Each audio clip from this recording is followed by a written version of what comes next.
What's swaggin', guys? Before we get into today's video, I wanted to give a huge shout out to Soybing, a MVM creator and modder who hosts playtests for their fun MVM custom missions. And so I got invited to this one and had a ton of fun. It was a very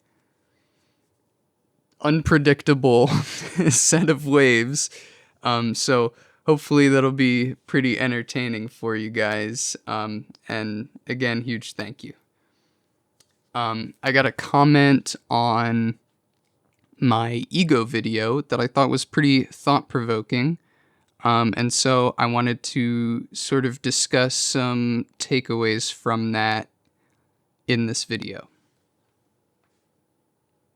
So I guess the TLDR from this comment is essentially that dying in video games should be a punishment for your own mistakes, primarily.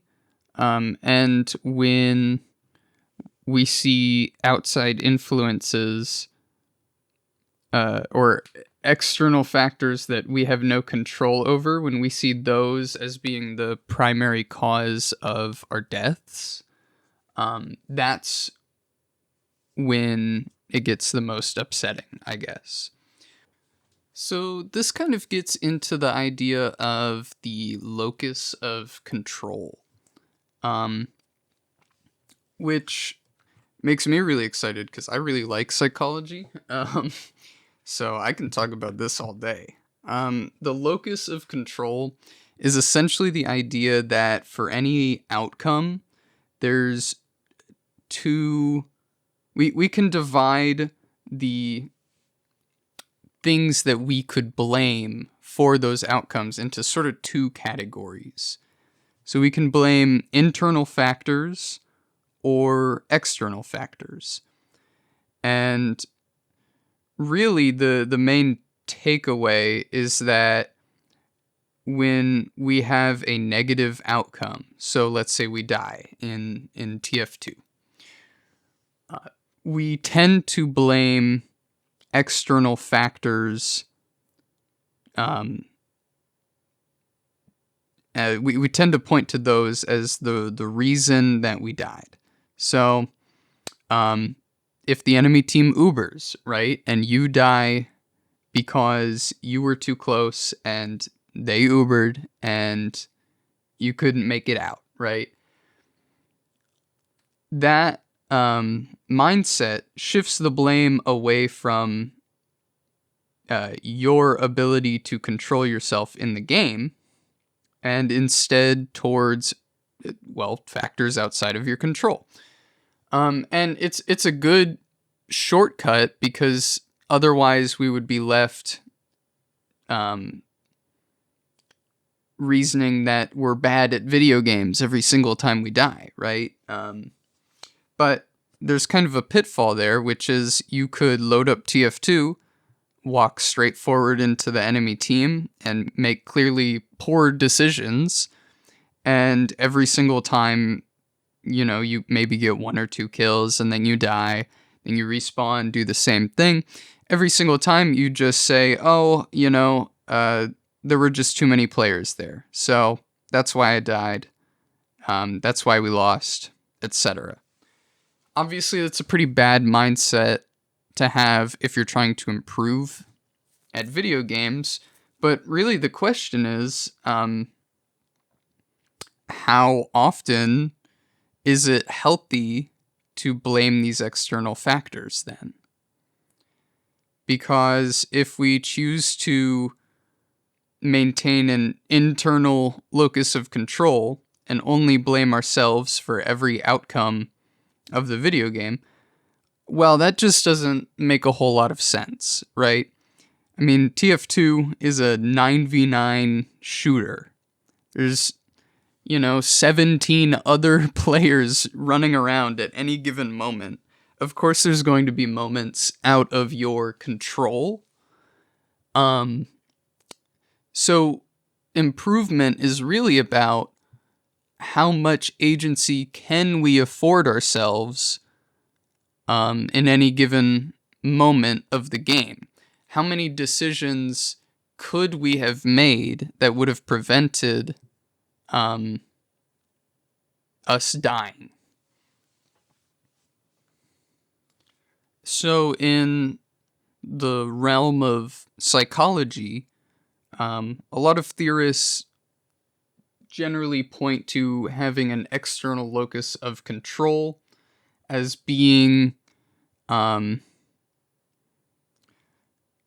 it makes the person more prone to things like depression. But I think in the case of video games, instead of it being depression, it's more of a self-fulfilling prophecy. If I log on and immediately look for reasons that dying and poor performance is okay, I'm going to find them. There's always going to be someone on the other team at the top of the scoreboard hogging up most of the kills, right? There's always going to be a factor outside of our control to blame for our shortcomings. So if we fall into the trap of constantly assigning blame to those external sources, we prevent ourselves from learning.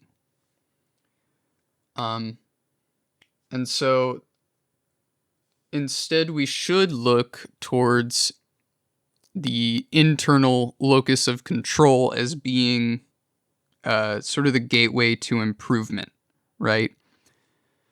But there's a pitfall there too, which is that if we blame internal qualities of ourselves that are permanent or unchangeable, or at least ones that we see as permanent or unchangeable, that can also lead to a more depressing cycle of thought. So if I'm going 2-10 in a TF2 pub, I could just say, oh, well, I'm bad at video games, so that's why I'm dying a lot.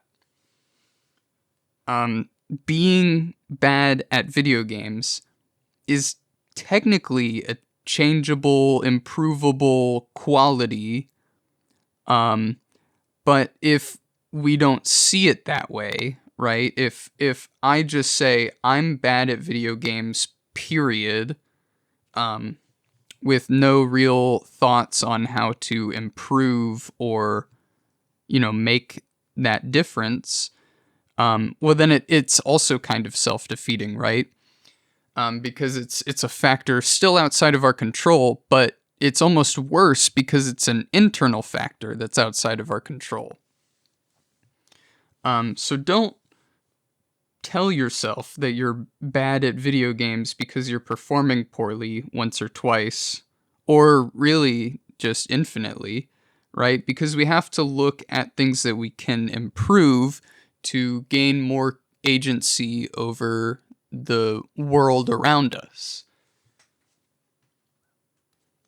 The other thing that we need to look at here, though, is which locus of control we use for positive outcomes.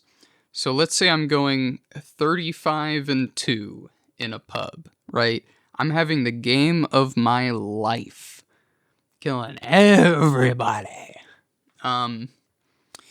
There's external and internal factors that we could blame for that outcome, and depending on, which ones we lean towards most, we still might end up with a very negative view of the situation, right? Because we could say, oh, well, I just got really lucky when I queued for this pub. All of the players on the enemy team are brand new to the game, so that's why I'm doing so well. It's not because I'm good or because I'm doing anything right, but it's because everyone else around me is doing something so wrong that I just happen to be falling into success. And so there, right, we're not acknowledging the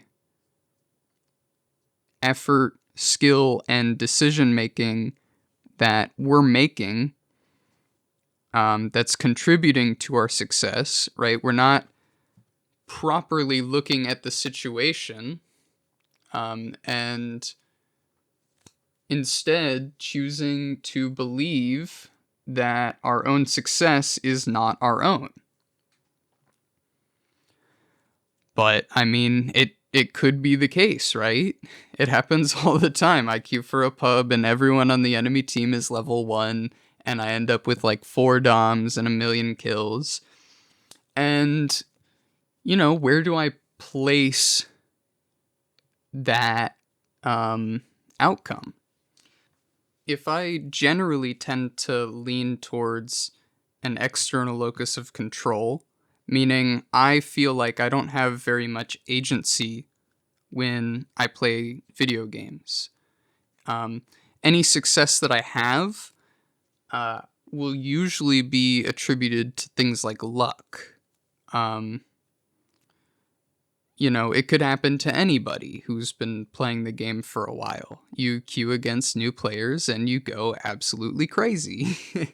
But I think you'll find that not every seasoned TF2 player is really good enough to do even that, right? And so maybe for self-esteem reasons, we should try to identify positive qualities in ourselves that are contributing to our success. And when we see negative outcomes, instead of finding external factors to blame, we can look at least somewhat introspectively and see what sorts of decisions we might have made that contributed to that negative outcome.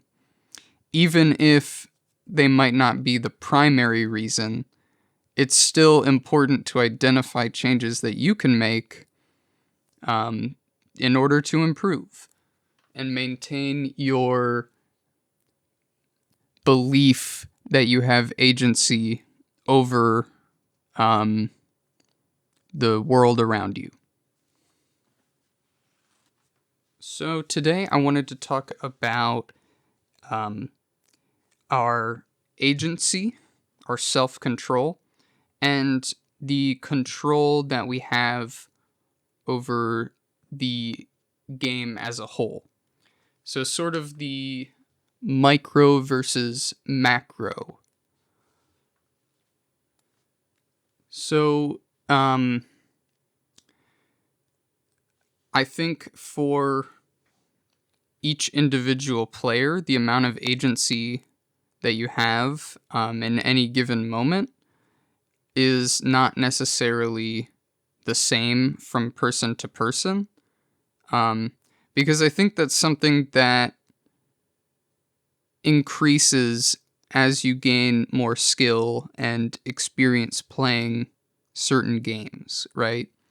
As a TF2 player with only 25 hours, you might not be aware of how to move and control your character in a way that allows you to survive a little bit better, right? So think of a medic player who can properly damage surf rockets versus a medic player who just stands there and takes it like a boss. That lower skill medic player who is not aware of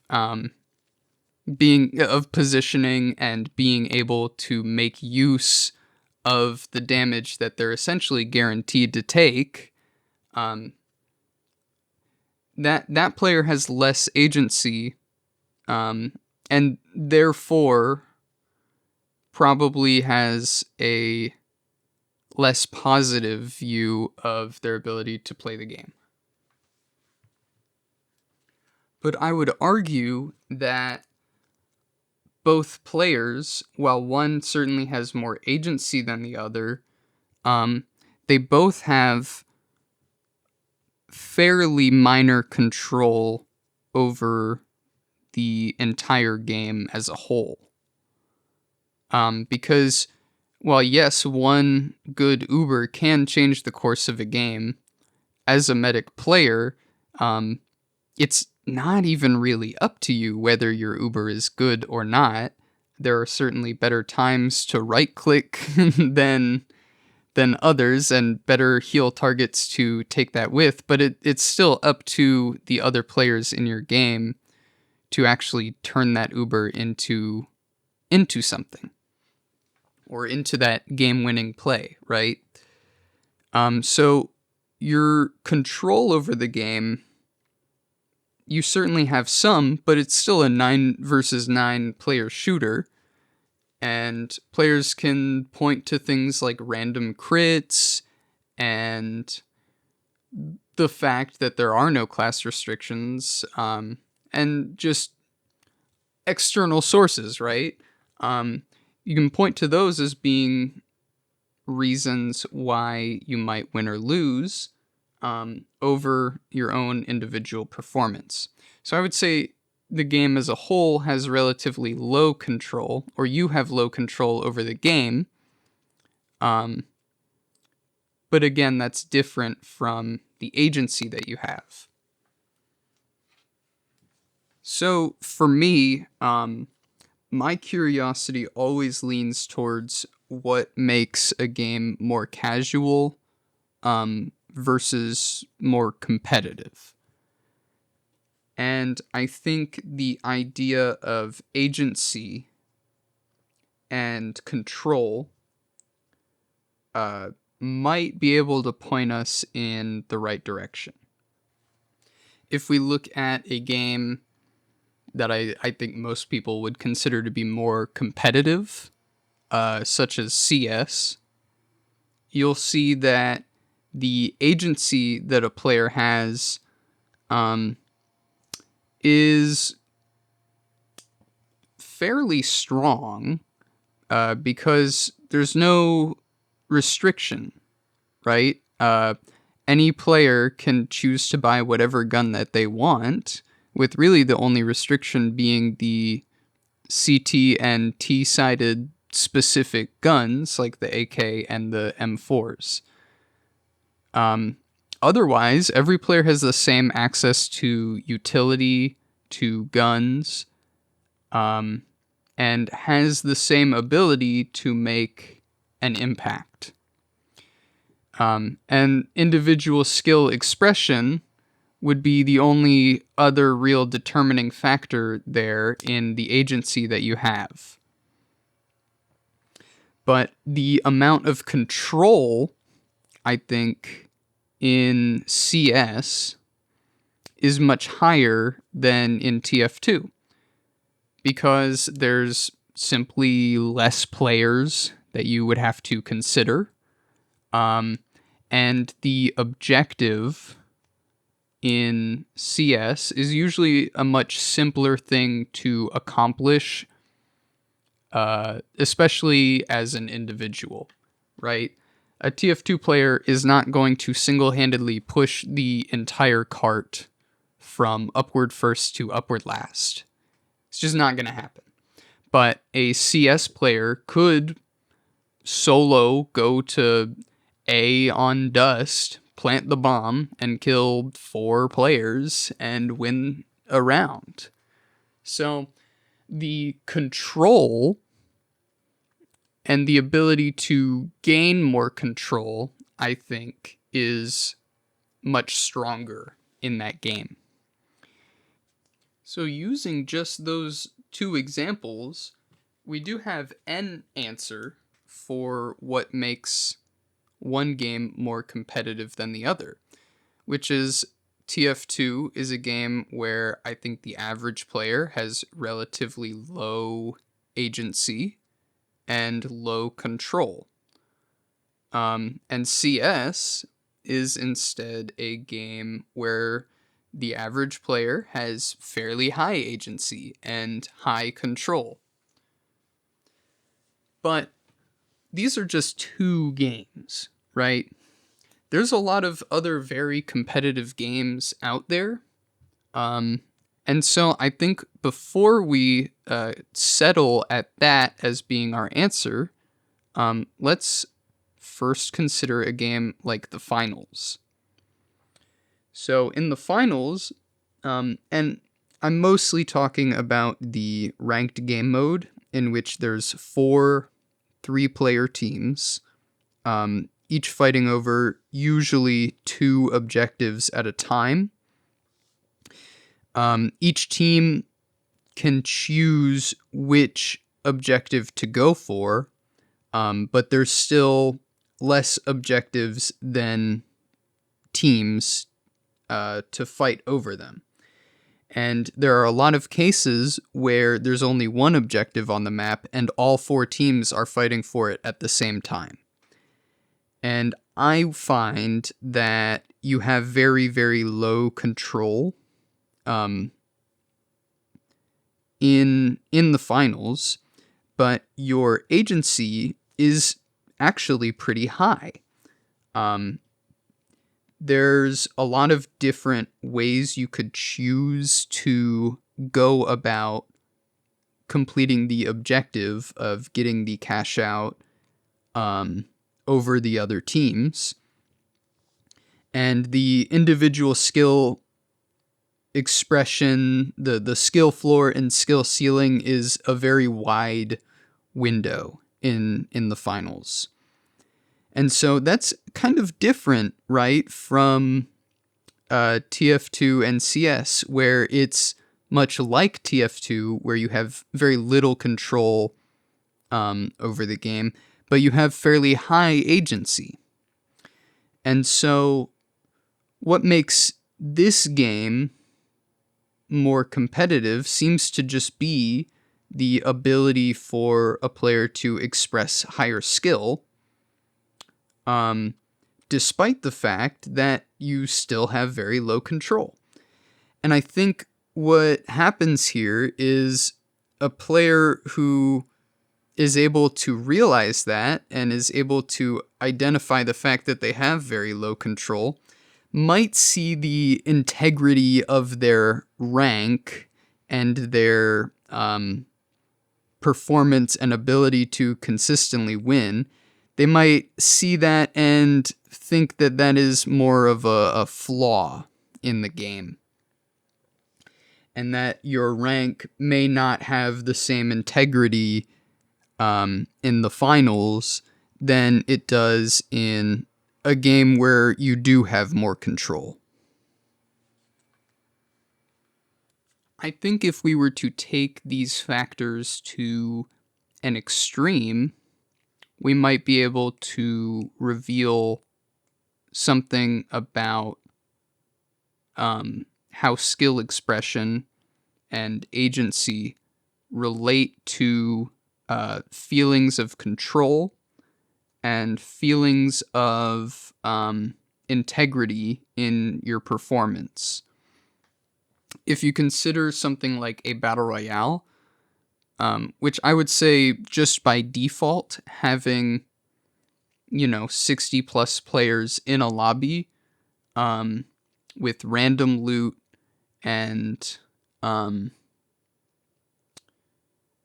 random, but essentially random spread of players and random zones with which the circle will pull towards and things like that. The control is so extremely low in a game like that, and yet you can still have a competitive format take place in those games. So for Apex Legends, they have a ranked game mode, and when that first came out, as a more casual player, obviously I was very concerned, because how can you turn a game where you essentially have very little control into a ranked game mode? And I think one of the beautiful things about Apex, one of the very few, is that your rank is determined based on factors of agency and not control, right? Obviously, winning a ranked lobby is huge for your rank, but the game doesn't expect you to regularly win until you're sort of at the very top, the highest level. Instead, it's things like kills, squad wipes, and your ability to stay in the game for longer and get higher placements that are more important for, well, the lower ranks, right? So I think those factors or those stats come mostly from your agency as a player, your ability to express your skill and win out against teams in seemingly equal circumstances. And so you end up with another game with fairly high agency and fairly low control that ends up still being very competitive. And I think where a lot of games run into issues is towards the higher end of the rank spread. Your rank becomes more determined by the outcome of the game as a whole. So factors of control instead of factors of agency.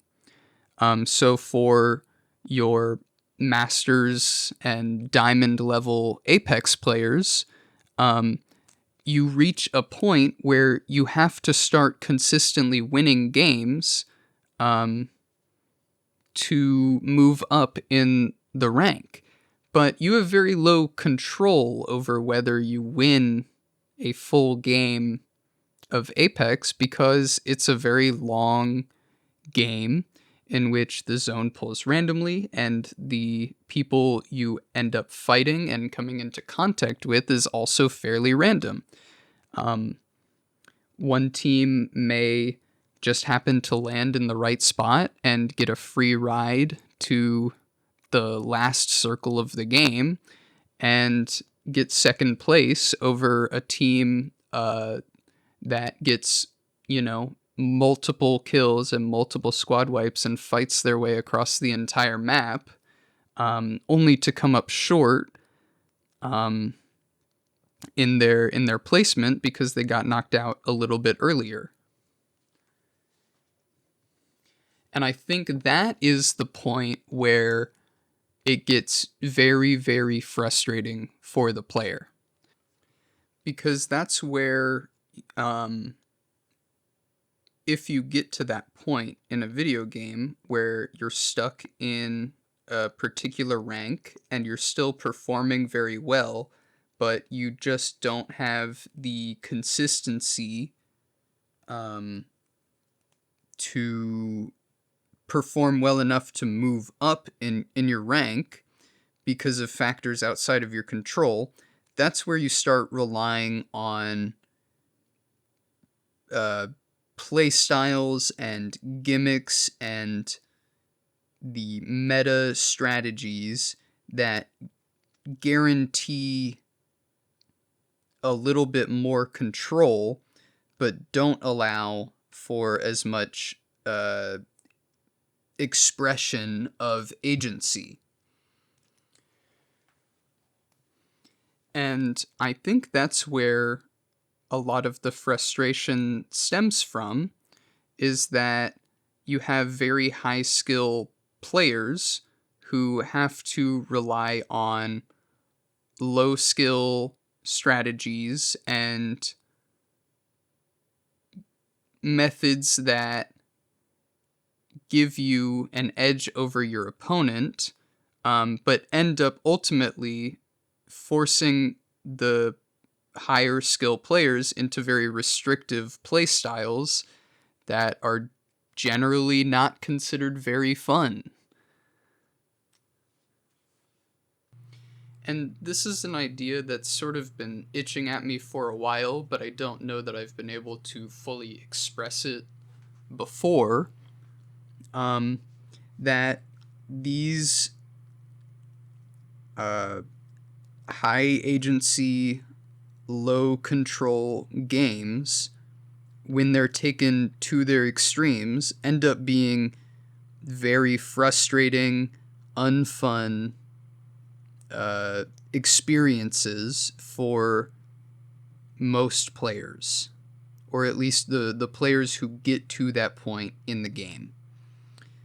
And so I want to know your thoughts. What can we do about this? And how do you see the agency and control that you have in your favorite games? How does that impact your enjoyment? Because I want to know what y'all think.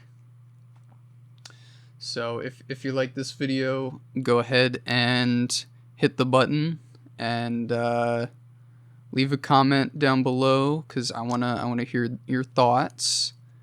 So yeah, I think that's gonna do it for today's video. Again, let me know your thoughts, and another huge thank you to Soybing for letting me be a part of this MVM mission playtest. I'm just gonna let the mission play out for you guys, and I will see you guys next time.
Oh.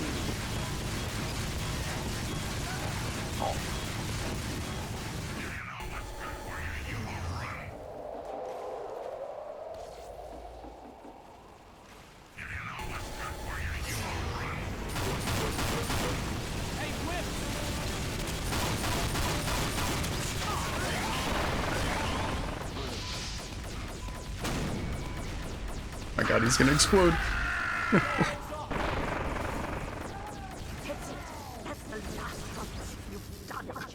Moontown, it's time, it's time, it's time, it's time.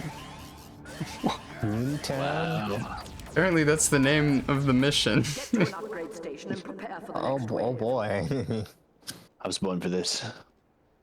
I wonder what the textures of that map are like. Very white. Well, it was just Coal Town, but Oh. all the robots were very silly. Oh, okay. Mhm.